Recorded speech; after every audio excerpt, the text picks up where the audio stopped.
everyone, welcome back to Wildwood Cottage and Happy New Year to everybody. I hope you're all doing well and that you all had a really good Christmas and Happy New Year to you. I hope you had a really good New Year. It's taken me a bit of a few days to get into the swing of things, of it being another week and the start of a working week again, with having the extra day because we had the bank holiday on Monday as well. So we had New Year's Eve Saturday, then we had New Year's Day Sunday and an extra bank holiday on Monday. So it's taken me a little bit to get back into the swing of things again. But Christmas was great. We had a lovely quiet Christmas and enjoyed the Christmas cake, enjoyed the Christmas pudding, had a lovely Christmas dinner with my mum and dad, and we spent the day after Boxing Day with friends and their children. So it was a lovely time. We had a really lovely Christmas and I feel really refreshed and ready to get back to everything. So today I thought that I would just do a little bit of a catch up with you and have a little look back at last year and have a look at plans for the next few weeks and see what we're going to be doing this year. So it's kind of like a roundup of 2022 and thoughts for 2023. So yeah. I was going to order my seeds yesterday from that list that we did in one of the videos that I did for Vlogtober, and I went on the organic garden catalogue, excuse me a sec, I went on the organic garden catalogue and yesterday they had £5 off an order of £10. I thought, oh, we'll do that tomorrow. Sod's law, went on today, the offer's finished, they're not doing £5 off anymore. So yeah, I'm going to have a little look around and see what the best prices are for the seeds that I'm going to buy. The reason I didn't do it yesterday was because I couldn't find my book and I couldn't find my list. So I thought it was getting on to like 10:30, 11 o'clock, and I was thinking, do you know what, I'll do it tomorrow, I'm tired now. Can't be bothered with the thinking process. So I thought, well, I'll leave it till today, and then when I went back to it today, the offer had finished. So yeah, I missed out on that one, but never mind. On the plus side, I was having a look at my geraniums that I brought in to overwinter in the house, and I found a tomato plant that's growing quite nicely. So it seems to like the house, it seems to like the warmth, and I think it was one of the cuttings I took from, you know, the V shape in the branch when you get that little shoot coming out. Well, I was picking them out and popping them in soil last year, and I think I've got a few in the garage as well, but the one in the house, it's about this tall. It's a good 6 inches tall, and I think it's doing really well. So I'm hoping to be able to keep that alive until it can go in the greenhouse in April.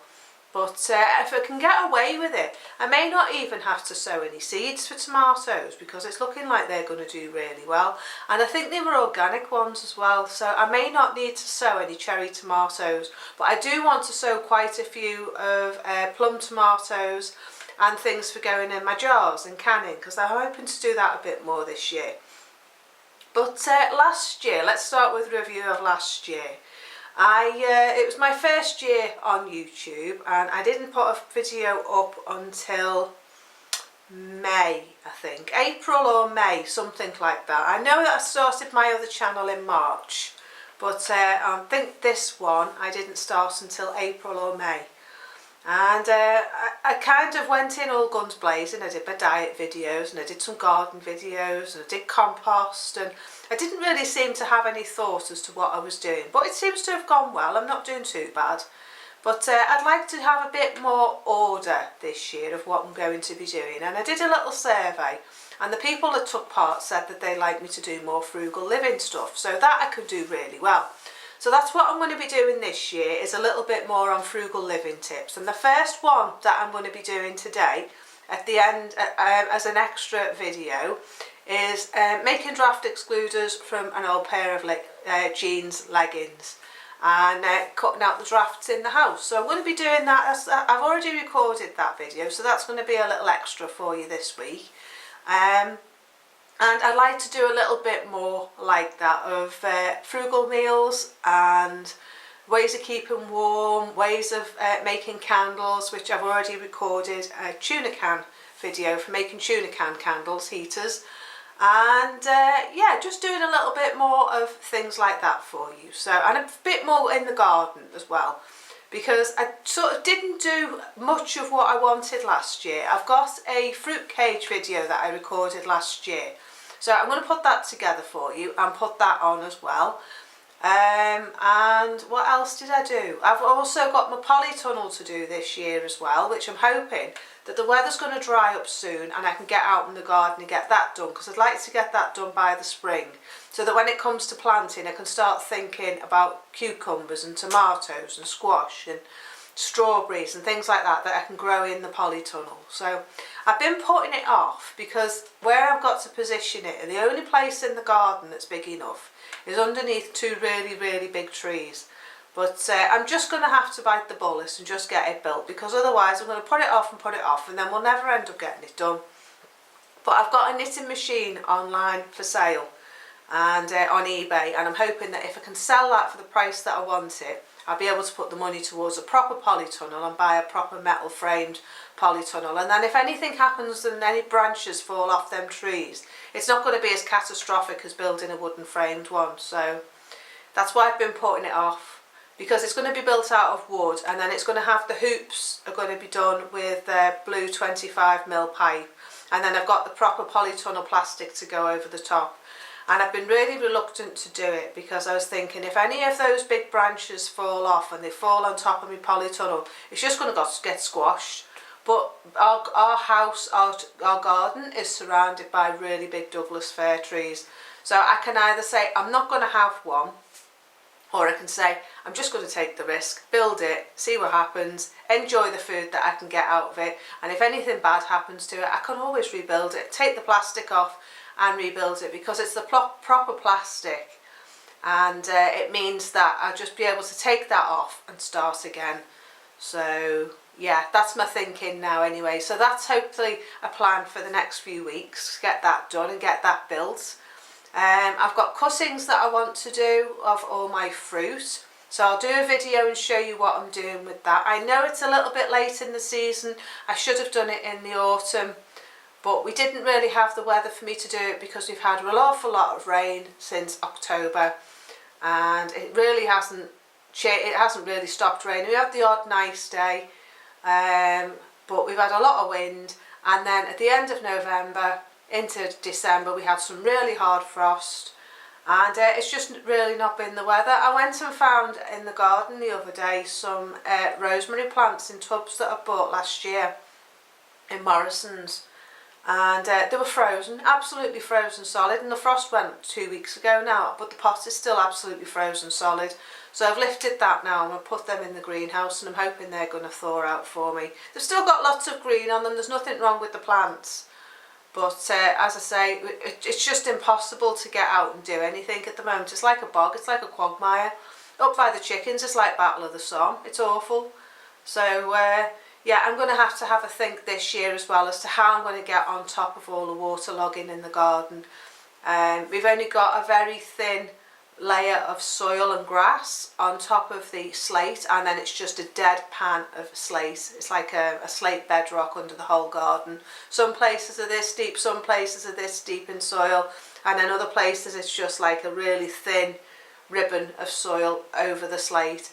And unfortunately the main path up to the chickens is like just slate all the way and about this much grass. So the water just runs all the way down the path into the yard and then down the grid, which is great in some ways, but it just means it's impossible getting up and down to the chickens. So again, I've got to have a rethink as to how I can make them work better in the garden and me be able to get to them properly in the winter, because it's just sometimes it's just totally soaking and impossible. I mean, last night I was going to go and bring their feed in out their run, and it was a howling gale. It was lashing it down with rain and hailstones, and I thought I'm just going to have to leave the feed in there and just let them go to bed. I knew I'd checked in the daytime and they were fine, and I'd set them up to go to bed in case I couldn't get out, but there was just no way I was going out in all that rain last night to go and get their feed. Because it's like 100 metres up the garden to go and get their food. So I'm going to have to maybe build a chicken tractor and see if I can put that on the yard out here, or if I can put it somewhere in the garden it's easy for me to get to. So these are just thoughts that are going through my head as to how to make the place work a lot better. So as I go through those things I'll make some videos for you, and I'll record my thoughts and what I do to make things better. In the house, I'm trying to sort my pantry out. I've put an old upturned chest of drawers in there now for shelves. And I am going to be doing some pantry videos in the next couple of days while my husband's at work. I'm going to pull the pantry out and go through my food storage and see what dried food I've got there, because I've been storing up now for a while, and some of it's going to need rotating because it's not been rotated for a while. So it's just one of those things, you put it in the buckets, you forget about it and you never use it. So I've been thinking that what I want to do now is I want to have a year's worth of food stored so that I can survive here for a year without having to buy food. Get the garden working and get lots of things canned into jars, excuse me, and preserve as much as I can, and have dried food as well as canned food, as well as tinned food from the supermarket. So that's my thinking at the moment. I've been making a list, wherever my list is. Where's my notepad? What I've been doing is I've been going through my buckets and I've been writing out what I've got in storage. I've got quite a bit at the moment. So I found a really useful video. If I can find the link for it, I'll put it under this video for you, of how to work out how much food you need for a year per person, and then you times it by 2. Now, we don't eat a lot of meat in our house, so that's not really an issue of having to can meat. And when I see it on offer in the supermarket, I buy a bit of chicken and a bit of fish. We don't eat red meat in the house because I won't cook it. And I just put that in the freezer, and that's what we've got for our tea tonight. It's cooking in the oven just here. And yeah, that's what we tend to do. So what I've done this time round is I'm trying to work out how much dried food I need for the year, and I'm going to just compensate it with cans for the summer, because in the winter I can cook on this, which is my pretty stove, which I've done a video about that for you in November, and I'll put that at the end and the little eye thing at the top of the video for you. And I can cook my food in the oven here and on the top here. So, and it's also a log burner as well. So if I'm looking a bit hot and flushed, it's because I'm sat next to the log burner. But tonight we've got a chicken casserole, and that's cooking in the oven next to the log burner, and that should be ready for about 6 o'clock, and that's been cooking since about 1 o'clock.